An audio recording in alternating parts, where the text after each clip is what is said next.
एक जंगल में टूनी चिड़िया अपना पति के साथ रहते थे। चिड़िया बहुत ही सादा सीधे और भोला भाला था।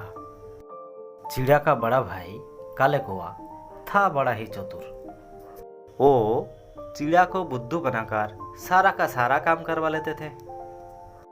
टूनी चिड़िया अपना घर का सारा काम भी करते थे और अपना पति के साथ अपना खेती में भी जाते थे। सुनो चिड़ा जी, तुम्हें सरल सीधा पाकर तुम्हारा बड़ा भाई ने तुम्हें बुद्धू बनाकर सारा का सारा काम करवा लेते हैं। नहीं टूनी, ये तुम क्या कह रही हो? वो मेरा बड़ा भाई है, वो मुझे बहुत प्यार करते हैं। मेरी बात को तुम कभी नहीं मानोगे। तुम अपना बड़े भाई को अंधे की तरह विश्वास करते हो और इसी विश्वास का फायदा लेकर तुम्हारा बड़ा भाई ने सारा काम तुम्हें देकर करवाती है। चलो छोड़ो, जाने दो सब। तुम एक काम करो, कुछ पैसे लेके जाओ, बाजार से मच्छी लेके आओ, आज मच्छी बनाएंगे। अरे भाई, इतना जल्दबाजी में कहाँ जा रहा है? मैं थोड़ा बाजार जा रहा हूँ। टूनी ने बताया कुछ सब्जियाँ लाने का और कुछ मच्छी। फिर कौवा सोचता रहा कि ये तो बाजार जा रहा है, इसका मतलब इसके पास पैसा है। अगर इससे वो पैसे में छीन लिया तो अपना बेबी के लिए कुछ खाने का सामान लेके जा सकते हैं। क्या सोच रही हो दादा? मैं बड़ी मुसीबत में है मेरे भाई। तेरे भतीजी बीमार है और उसके इलाज के लिए मेरे पास बिल्कुल भी पैसे नहीं है। तू एक काम कर ना मेरे भाई, तेरे पास जितना पैसा है वो मुझे दे दे और आज के लिए दाल चावल खा ले। मैं उस पैसे से तेरे भतीजी के लिए थोड़ा दवाई लेके जा सकते हैं, वरना तेरे भतीजी को बचाना मुश्किल हो जाएगी। लेकिन दादा, ये पैसा अगर मैं आपको दे दिया तो टूनी बहुत चिल्लाएगी। इसका मतलब तू पैसे नहीं देना चाहता है? नहीं नहीं दादा, ये पैसे तुम लेके जाओ और भतीजी के लिए दवाई ले आओ। मैं टूनी को समझाऊंगा। हे, इस पैसे से मैं अपना पत्नी के लिए जिलाबी लेके जाऊंगा। ये लो मेरी रानी, मैं तुम्हारे लिए गर्मा गर्म जिलाबी लेके आया। जिलाबी के लिए पैसे कहाँ मिला तुमको? लगता है आज फिर अपना छोटा भाई को बुद्धू बना लिया। और नहीं तो क्या, जा रहे थे बाजार मच्छी लाने के लिए और मैं उसे बुद्धू बनाकर पैसा ले लिया और घर भेज दिया दाल चावल खाने के लिए। मेरी जान, मेरी किस्मत का तारीफ करो, कितना अच्छा बुद्धू भाई मिला मेरे को। उसके लिए तो मुझे कोई काम भी नहीं करना पड़ता है, सारा काम वो कर देता है और पैसे का भी ज़रूरत पड़े तो उसी से ले लेता हो। सबका नसीब में ऐसा छोटा भाई नहीं होता है। अब इस खुशी में जिलाबी से मुंह मीठा करो। सुनो, मुझे कुछ नहीं पता क्या हुआ क्या नहीं हुआ, मुझे तो बस मच्छी चाहिए। आज मैं मच्छी के बगैर खाना नहीं खाऊंगा। किधर से भी हो तुम मुझे मच्छी ला कर दो। लेकिन टूनी, मेरे पास पैसे नहीं है, मच्छी कहाँ से लाऊं? किधर से भी काम करके पैसे ले आओ और उसी पैसे से मुझे मच्छी ला कर दो। अरे अभी काम का टाइम नहीं है, कौन काम देगा मुझे? तो फिर जंगल में जाओ, लकड़ियाँ काटो और उसी लकड़ियाँ बेचकर मेरे लिए मच्छी लेकर आओ। फिर चिड़ा जंगल की ओर निकल जाते हैं और उसे एक कबूतर से मुलाकात हो जाते हैं। अरे चिड़ा, कहाँ जा रही हो? क्या बताओ कबूतर भाई, मेरी बीवी मच्छी खाना चाहता है और मच्छी के लिए मेरे पास पैसे नहीं है और इसीलिए तो जंगल में आया लकड़ियाँ काटने के लिए और लकड़ियाँ बेचकर बीवी के लिए मच्छी लेके जाएगा। मैं जानता हूँ तू बहुत भोला भाला और सीधा इंसान है और सब इसी का ही फ़ायदा लेते हैं, सारा काम तेरे से ही करवाते हैं। तेरा मच्छी लाने का पैसा तेरा भाई ने झूठ बोलकर भी तेरे से ले लिया। चले ले, मैं तुझे कुछ गेहूं का दाना देता हूँ।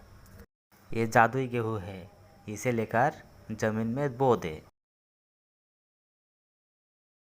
टूनी, आ गए ना आप खाली हाथ? मुझे पता था कि आप इस टाइम मेरे लिए मच्छी नहीं ला पाओगे। चलो ठीक है, हाथ मुँह धो लो और खाना खा लो। लेकिन तुमने तो कहा था मच्छी के बगैर आज तुम खाना नहीं खाओगे। वो मैं तुम पर गुस्सा होकर बोला था। चलो आओ और खाना खा लो।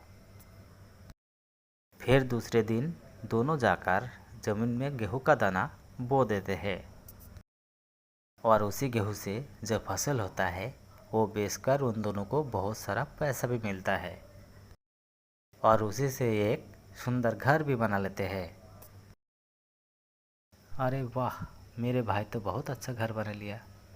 लेकिन इतना तरक्की कैसे किया उसने, मुझे तो पता लगाना ही पड़ेगा। भाई, तू तो बहुत अमीर आदमी बन गया। कुछ महीना पहले भी तेरा संसार ठीक से नहीं चलता था, लेकिन अब तो अचानक इतना अमीर कैसे बन गया। आप तो जानते हो भैया, मेरा वो थोड़ा सा ज़मीन है, उसी से मैं फसल लगाता हूँ, वही बेचकर किसी भी प्रकार अपना संसार को चलाया करता हूँ। लेकिन क्या हुआ, एक दिन मैं जंगल में जा रहा था लकड़ियाँ काटने के लिए। वहाँ पे मुझे एक कबूतर के साथ मुलाकात हो गई। उसने मुझे कुछ गेहूँ का बीज दिया, वही बीज आके मैंने ज़मीन में बोया। उस गेहूँ का आबाद करके आज मैं इतना पैसे का मालिक बन गए। अच्छा, तो ये राज है। ठीक है, मैं भी चलूँगा उस कबूतर के पास। कबूतर जी, मैं जानता हूँ कि आप बहुत अच्छे हैं। आप मेरी थोड़ा मदद कीजिए। हमारे गांव में एक बदमाश है जिसने लोगों की ज़मीन को ज़बरदस्ती हड़प लेते हैं। उसी गांव में मेरा भी एक छोटा सा ज़मीन है। आप मुझे कुछ ऐसा दीजिए जिससे मेरा फसल दुगना हो जाएगा और उसका फसल नष्ट हो जाएगा। फिर उस कबूतर ने उसे 2 पोटली देता है। कौवा उसे लेकर तुरंत वहाँ से चला जाता है। अबे लालची, बिन छूने से ली गई, कौन सा पोटली में क्या है। अय मेरी रानी, ये देखो मैं क्या लेके आया। मैं भी उस कबूतर के पास गया था जिससे मेरा भाई गेहूं का दाना लेके दुगना फसल उगाया था। उसी कबूतर से मैं 2 पोटली लेके आया। एक पोटली से मेरा फसल दुगना हो जाएगा और दूसरा पोटली मेरा भाई की ज़मीन में दे दूंगा जिससे उसका सारा फसल नष्ट हो जाएगा। अब तुम देखना कैसे मेरा भाई फिर अमीर से गरीब बन जाएगा। अब कौवा रात को जाके चिड़िया की उस खेती में एक पोटली बो देते हैं और दूसरा पोटली अपना ज़मीन में। हाजी सुनो, सुबह हो गए, चलो उठो, ज़मीन में नहीं जाना है।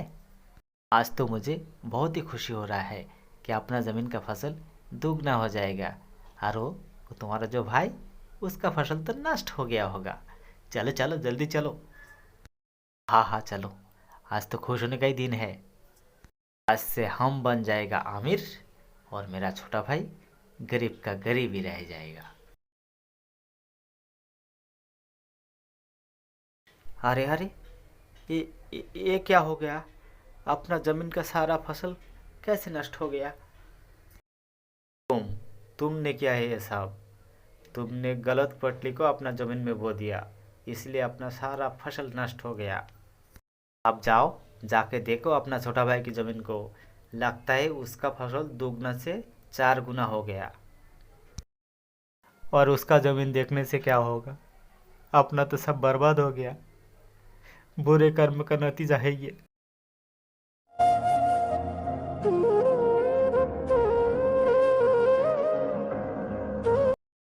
मैं बहुत बुरा हूँ, जिंदगी भर सिर्फ अपना ही भला चाहा, दूसरे का भला कभी नहीं चाहा। हर वक्त तो ये सोचा कि दूसरे का सब कुछ नष्ट हो जाए और जो कुछ अच्छा हो वो मेरे साथ हो। और तो और मैं अपना छोटा भाई को बर्बाद करने पर उतर आया। इसके लिए भगवान मुझे कभी माफ़ ना करे। दूसरे का बुरा चाहने वालों, मेरी तरह ये भूल कभी भी ना करे, क्योंकि आज मुझे पता चला दूसरे का बर्बाद चाहने वालों की खुद की बर्बाद हो जाती है।